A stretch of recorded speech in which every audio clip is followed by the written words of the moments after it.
الحمد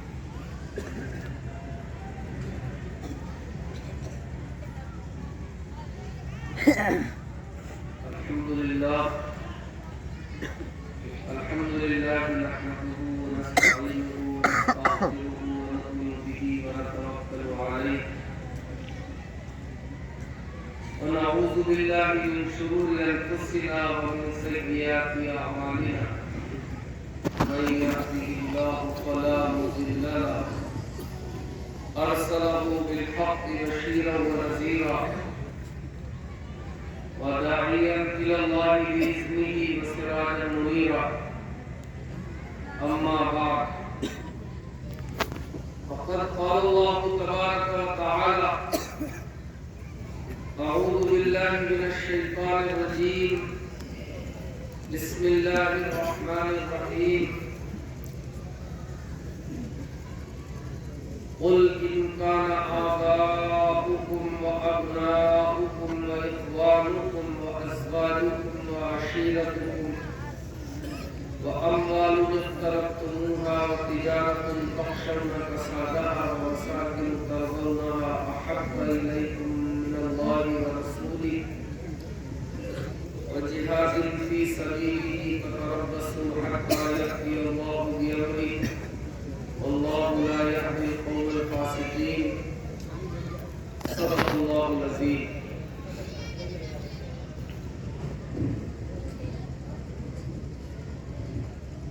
آج کے اس پروگرام کی صدارت فرما رہے حضرت مولانا مفتی عبدالحق صاحب قاسمی دامت برکاتہ اسٹیج پر تشریف فرما زون کے صدر حضرت مولانا اسلام الحق اسجد میاں قاسمی دامت برکاتہ جمعیت علماء اتر پردیش کے نائب صدر حضرت مولانا امین الحق عبداللہ قاسمی دامت برکاتہ حضرت مولانا عبدالرب صاحب نائب صدر زون اور دیگر حضرات علماء اکرام، معزز سامعین، کافی دیر سے آپ قیمتی باتیں اس پروگرام کے عنوان کے تحت اصلاح معاشرہ کی ذیل میں مفید اور قیمتی باتیں سماعت فرما رہے ہیں، اور درمیان میں حافظ بلال صاحب جن کی کوششوں سے اور جن کے مکتب میں طلباء عزیز نے قرآن کریم حفظ مکمل کیا، ان کی نسبت پر آج کا یہ پروگرام منعقد ہوا ہے۔ ان کے مدرسے کی مکتب کی کیفیت، حالت اور ضرورت کے بارے میں بھی آپ نے سنا۔ بیان تو انشاءاللہ ہمارے صدر محترم اور مہمان خصوصی حضرت مولانا امین الحق عبداللہ ان حضرات کا بیان ہوگا۔ تھوڑے سے وقت کے لیے، کیونکہ وقت کی تنگی اور نزاکت کا اچھے طرح سے مجھے احساس ہے، تھوڑے سے وقت کے لیے آپ کے درمیان حاضر ہوا۔ مسلمانوں میں اس وقت جو ہے دو طرح کی صورتحال، ایک تو یہ کہ ہماری سوسائٹی، ہمارے معاشرے کو غیر اسلامی اعمال نے بری طریقے سے گھیرا ہوا، تو اس میں سنت، نبی کا طریقہ، نبی کا اسوہ، نبی کا نمونہ نہ اس کے معلوم کرنے کی فکر ہے اور نہ اس پر عمل کرنے کی فکر. یہ بھی انتہائی اہم اور ضروری ہے کہ معاشرے کے بگڑے ہوئے مزاج کو سنت کے مطابق لانے کی جدوجہد اور کوشش کی جائے، اور اس طرح کی ہر کوشش کا حصہ بنا جائے. اللہ تعالیٰ ہمیں اس کی توفیق نصیب فرمائے. اور ایک صورتحال اس سے بھی زیادہ خطرناک ہے، یہ تو اعمال کا بگاڑ ہے، اور ایک یہ ہے کہ ایمان کے حوالے سے بگاڑ. اور ایمان کے حوالے سے ایک کھلا ہوا معاملہ ہے کہ بھئی یہ شرک ہے، یہ بت پرستی ہے. تو اس کے بارے میں عام طور سے لوگ جانتے ہیں کہ یہ شرک ہے، یہ بت پرستی ہے. چور دروازے سے اگر شرک میں مبتلا ہو جائے، لیکن اس یقین کی حد تک نہیں. سب سے زیادہ جو خطرناک صورتحال ہے وہ صورتحال ہے اس وقت جو فتنے ہیں، ان فتنوں کو لے کر کے وہ ہمارے بیچ میں کام کر رہے ہیں. ہمارے نوجوان بچے، نوجوان بچیاں ذہنی، فکری، اعتقادی ہر طرح کے جو ہے ارتداد کا شکار ہو.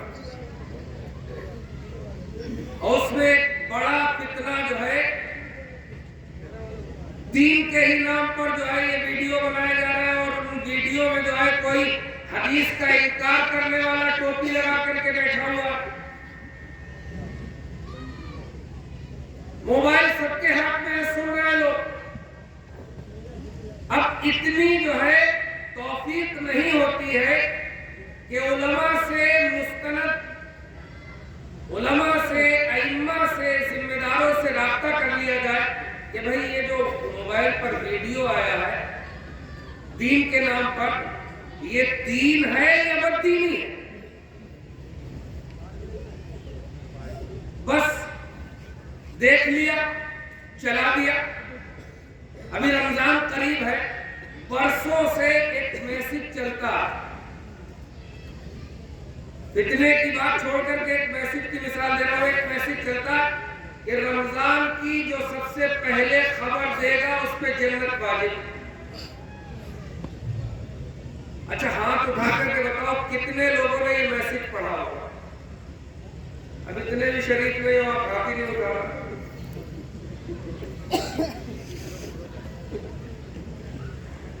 کافی لوگوں نے دیکھا نا.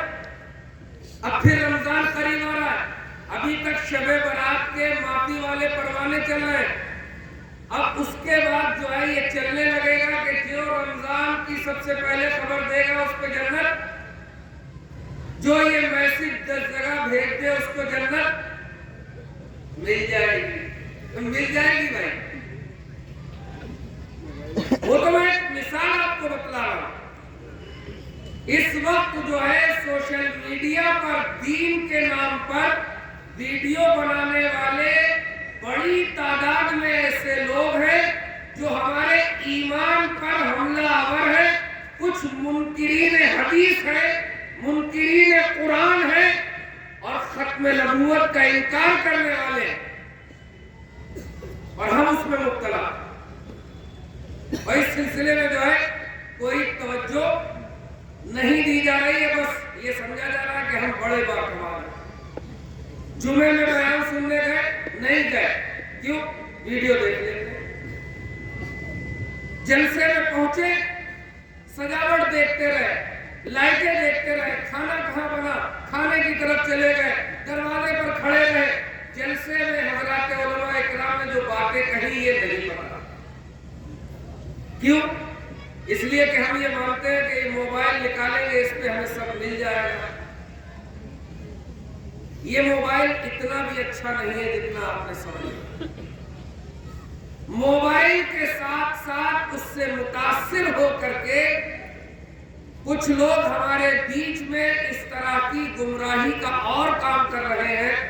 اللہ تعالیٰ ہمارے آپ کے ایمان اور عقائد کی حفاظت فرما۔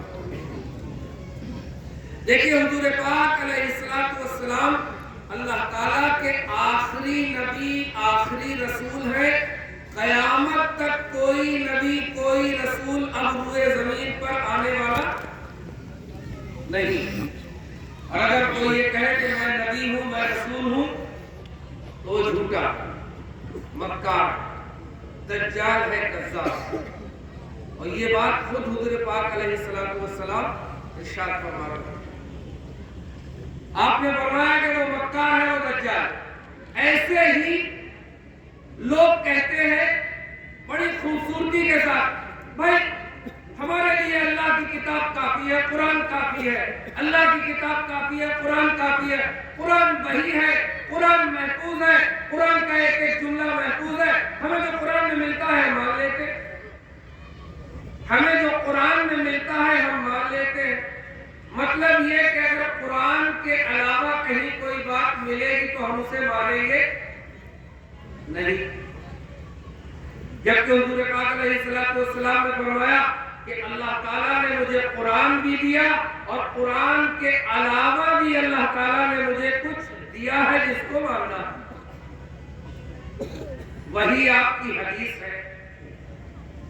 جب کوئی اس طرح سے بات کرتا ہے، بڑی طاقت کے ساتھ وہ بولتا ہے، وہ کہتا ہے میں قرآن مانتا ہوں، بھائی میں قرآن مانتا ہوں، قرآن میں ہدایت ہے، قرآن میں رہنمائی ہے۔ یاد رکھیے نبی کی حدیث کے بغیر قرآن کا ماننے کا دعویٰ کرنے والا اسلام سے خارج ہے، وہ منکر قرآن۔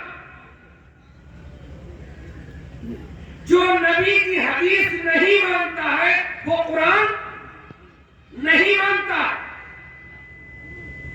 قرآن ماننے کے لیے یہ ضروری ہے کہ وہ پیغمبر کی حدیث کو مانے، حدیث قولی ہو اس کو بھی مانے، حدیث فعلی ہو اس کو بھی مانے، جس طرح کی حدیث ہو، جس کو محدثین نے جمع کیا ہے ان کو مانے۔ اگر کوئی یہ خوبصورت گفتگو کرتا ہے منکر حدیث تو اس کا منہ نوچ لیجئے کہ میاں ہمیں قرآن تو دیا ہے جناب محمد رسول اللہ صلی اللہ علیہ وسلم، ان کے بغیر قرآن ماننے کا کوئی مطلب ہی نہیں۔ ان کے بغیر اگر قرآن مانا جائے تو ہم گمراہ ہو جائیں گے، ہم بددین ہو جائیں گے، کہیں کے نہ رہیں گے۔ دنیا میں ایسے لوگ پہلے بھی پیدا ہوتے رہے اور اس وقت بھی اس طرح کے جو فتنے ہیں بڑی تیزی کے ساتھ سرگرم عمل ہے۔ اس زمانے میں ہمیں کرنا کیا؟ کرنا یہ ہے کہ جتنی زیادہ بیماری بڑھی ہوتی ہے اتنا زیادہ علاج بھی بڑا چاہیے ہوتا ہے۔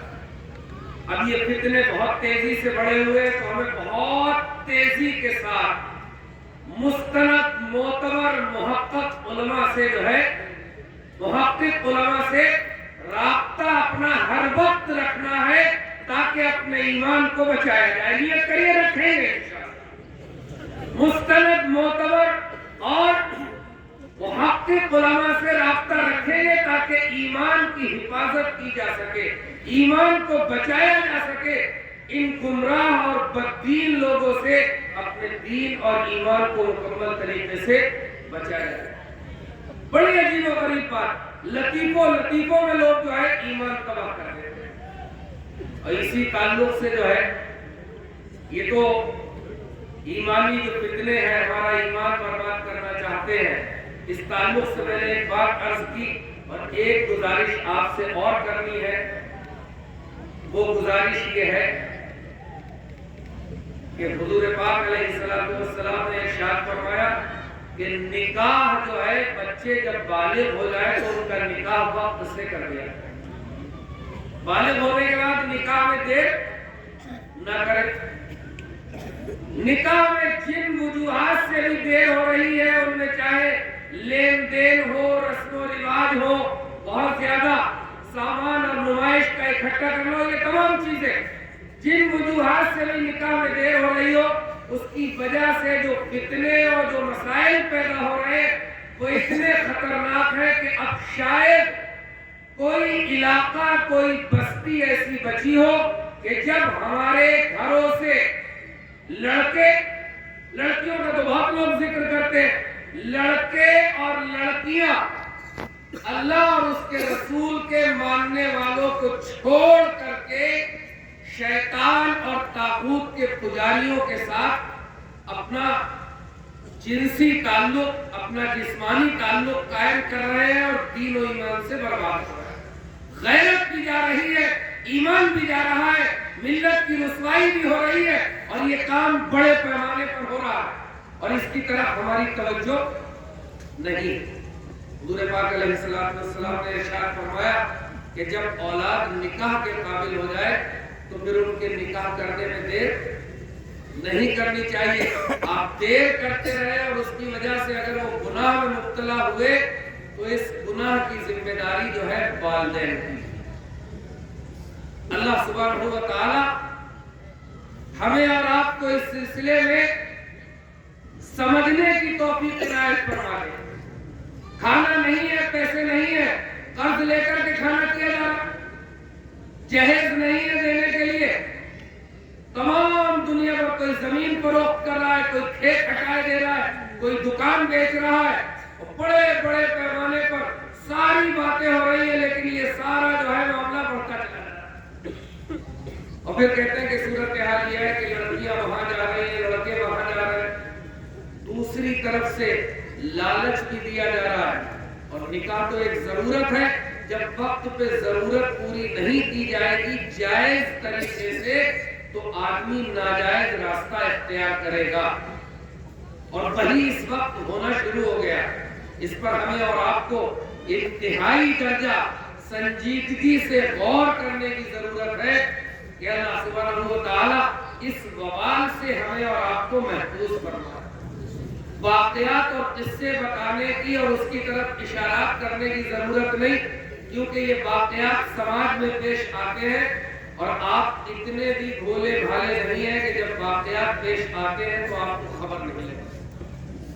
ابھی انہی 15 دنوں میں میرے علم میں اس طرح کے 2 واقعات آئے کہ مسلمان لڑکیاں اسلام سے پھری، مرتد ہوئی، اور مرتد ہونے کے بعد پھر لوگ جمع ہوئے اور بڑے پیمانے پر تشہیر کر کے ان کے ارتداد کی، اسلام سے پھرنے کی، پھر دوسرے مذہب کے طریقے پر جو ہے ان کے شادی بیاہ کرائے گئے، اور یہ ساری جو ہے خبریں بھی چلائی گئی۔ آپ کے سامنے نہیں آئے، یہ 15 دن کی بتلا رہا۔ اس کے علاوہ جو ہے پورے ملک میں اس طرح کے واقعات بڑی تیزی سے پیش آ رہے ہیں۔ اس لیے ہمیں اور آپ کو یہ بھی نیت کرنی ہے اپنے ایمان کی حفاظت کے ساتھ ساتھ کہ ایمان کے لیے زہر قاتل یہ بھی بنتا جا رہا ہے کہ ہم نے نکاحوں کو جتنا مشکل بنا دیا ہے، اس کے نتیجے میں بچے جو ہے ایمان سے نکل کر کے ناجائز اور حرام میں اور کفر میں اور شرک میں مبتلا ہو رہے ہیں۔ اگر ہم نے اس پر توجہ نہیں کی تو یہ فتنہ بھی ہمارے لیے جو ہے ناقابل برداشت ہو جائے گا۔ اللہ تعالی ہماری اور آپ کی حفاظت فرمائے۔ وآخر دعوانا الحمدللہ۔